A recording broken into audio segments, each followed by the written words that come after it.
Over here. Hi, my name is Chris LaFleur. I work for Congress for Representative John Conyers.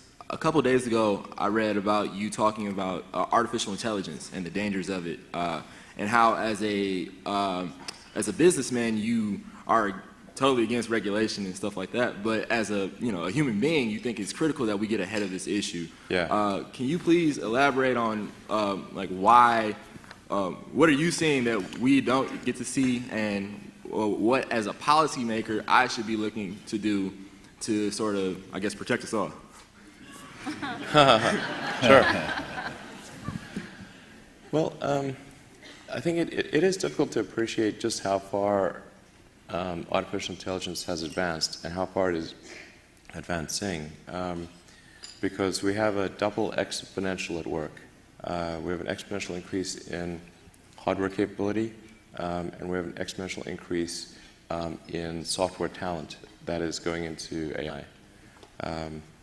So whenever you have a double exponential, it's very difficult to predict.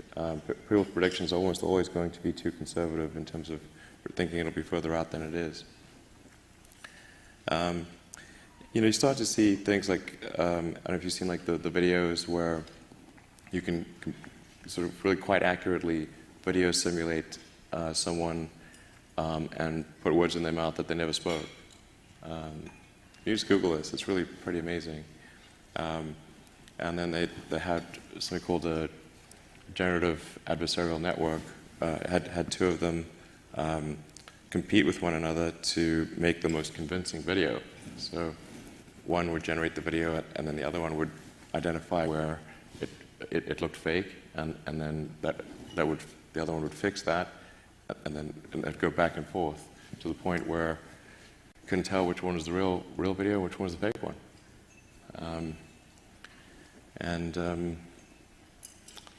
Obviously there have been some very public things like the defeat of AlphaGo, or defeat of Go by AlphaGo, the world's best Go champion. People thought defeating Go was either never or 20 years away. That was the world's best Go player was defeated. And now that same AlphaGo system can defeat the top 50 players simultaneously with 0% of chance of them winning. Yeah. And that's 1 year later.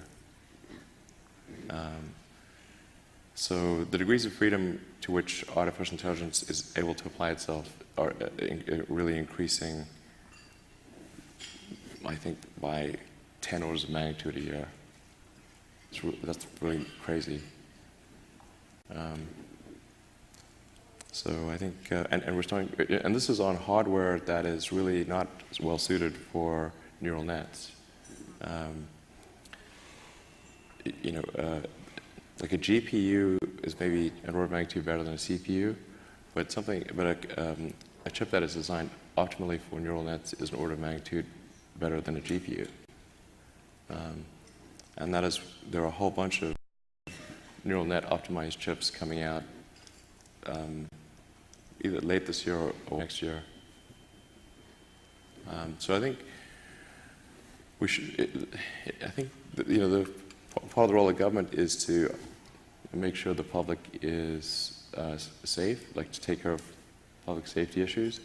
And I think the right move is to establish some government regulatory agency, which at first is just there to gain insight. So it's not about like shooting from the hip and just putting in rules before anyone knows anything. But you've got to set up the agency. It's got to gain insight. Once that insight is gained, then start applying rules and regulations. We have that for for aircraft, the FAA. We've got that for cars. We've got that for drugs, for food. And I don't think anyone wants the FAA to go away, or the FDA to go away, or any of those regulatory agencies. I think we just need to make sure people do not cut corners on AI safety. It's going to be a real big deal, and it's going to come on like a tidal wave.